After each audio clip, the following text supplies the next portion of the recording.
네, 세상이 궁금한 돌핀입니다. 오늘은 이 배달에 대한 이야기를 해볼 건데요.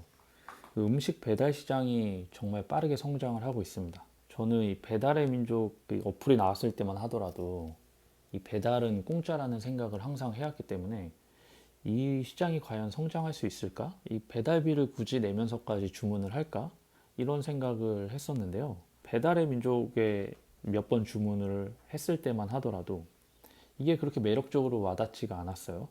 이 배달비와 수수료가 적당한 가격인지 그거를 사실 판단하기가 어려웠고 이 굳이 어플로 주문을 하지 않더라도 전혀 불편함을 느끼지 않았기 때문입니다.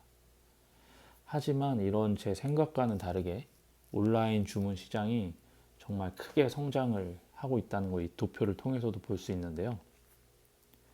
특히 한국의 온라인 배달 시장이 세계에서 3위를 차지할 정도로 큰 규모를 자랑을 합니다.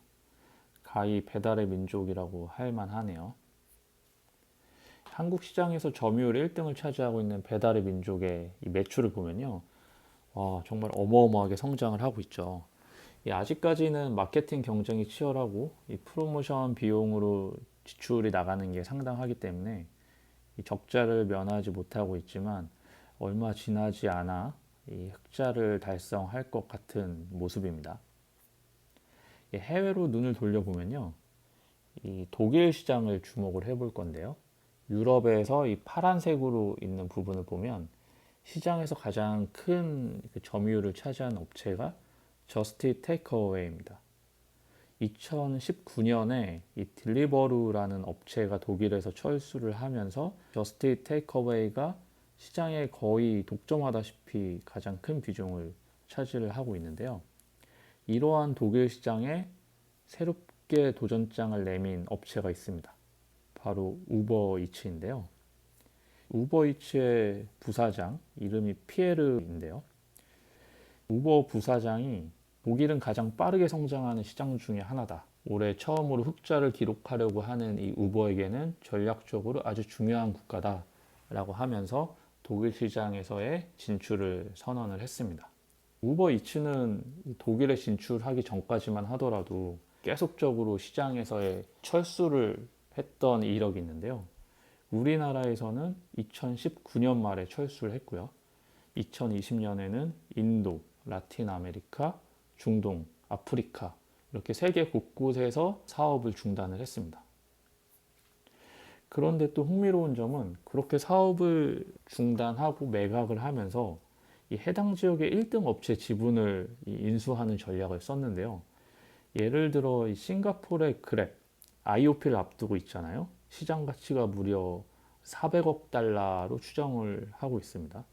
이 우버가 그랩의 지분 14.3%를 갖고 있어요. 그러니까 시장 가치 400억 달러에 14.3% 하면 대략 한 50억 달러 되잖아요. 그러면 우리나라 돈으로 5조에서 6조 정도의 시장 가치 지분을 갖고 있다는 겁니다. 미래를 잘 내다본 것 같아요. 또 하나 새로운 이슈가 있는데요. 지난 2월에 영국 법원이 우버의 운전자를 근로자로 분류해야 한다. 이런 판결을 내렸습니다. 이 판결에 따라서 우버와 같은 이 플랫폼 업체들은 큰 타격을 받을 걸로 모두가 예상을 하고 있는데요. 왜냐하면 아무래도 정식적인 근로자로 지위를 부여하기 위해서는 이 추가적인 비용 발생을 막을 수가 없기 때문입니다. 우리나라로 생각을 해봐도 정식 직원을 고용하면 4대 보험 그리고 주휴수당 이렇게 추가적으로 발생하는 비용이 꽤 되죠. 따라서 기업 입장에서는 이제 부담으로 작용할 수밖에 없습니다. 이 영국뿐만이 아니라 스페인 정부도 수만 명의 배달원에게 근로자제를 부여해라 이렇게 요구를 하고 있어서 이제 우버와 같은 이 플랫폼 업체들은 긴장을 하고 있는 상황입니다. 그래서 우버는 이 배달원을 직접 고용하지 않고 관리 업체를 통해서 배달원을 고용하는 방식을 택했는데요. 그림에서 보면 하단에 파란 네모로 딜리버리 파트너스라고 있는데요. 이게 바로 이제 우버와 계약을 맺은 배달원 관리 업체입니다. 그래서 주문이 들어오면 이 우버이츠는 건당으로 딜리버리 파트너스에게 배달 요청을 하고요. 물론 비용도 지불을 합니다. 그리고 이제 배달원들은 이 딜리버리 파트너스로부터 고용된 직원이고 거기에서 돈을 받는 거죠. 이런 구조로 이제 사업을 운영할 거라고 하는데 이러한 방식이 과연 성공할지 또 지켜봐야 할 대목 중에 하나라고 할 수 있습니다. 아마 우리나라에서는 잘 모르실 텐데요. 이 중동에도 유명한 배달의 민족과 같은 어플이 있습니다. 바로 헝거 스테이션인데요. 저도 몇 번을 이용을 해봤습니다. 이게 처음으로 제가 주문했던 음식인데요. 우리나라의 배민 이용할 때와 크게 다르지 않는데 다만 이 서비스는 약간 부족한 게 있는 것 같아요. 거스름돈이 없다고 해서 거스름돈 찾느라 한참 시간을 보내야 했습니다. 사실 요즘 웬만한 어플은 다 카드로 결제를 해서 거스름돈 생각할 필요도 없는데 제 핸드폰에서는 왜 그런지 모르겠지만 카드 등록이 안 돼서 제가 이제 캐시로 주문을 했거든요. 그랬더니 이제 거스름돈이 없어서 한참 고생을 했던 그런 기억이 있는데 뭐 그건 차치하고서라도 주문 자체, 그 배달 자체 온 걸로는 뭐 한국과 크게 다르지 않습니다. 이렇게 햄버거도 주문을 해서 성공적으로 먹었고요. 제가 바레인에 있을 때는 호텔 근처에 있는 이 푸드코트에 자주 갔었는데요. 그 푸드코트에 가면은 항상 이 탈라밭 옷을 입고 이 탈라밭 백을 맨 이 아저씨들이 엄청 많았어요. 그래서 제가 그거 볼 때마다 이 중동에서는 배달이 정말 우리나라 못지않게 많이 시키는구나 이런 생각을 했고 이 시장의 성장이 장난이 아니구나 또 이런 생각도 했습니다. 또 하나 생각을 해봐야 될 거는요. 이 비대면 디지털 거래 시장이 확대가 되면서 이 소비자들은 더 다양하고 더 빠른 배달을 원하고 있다는 겁니다. 이 배달 대행 서비스 업체들이 있어요. 우리나라는 세 개의 유명한 기업이 있는데요.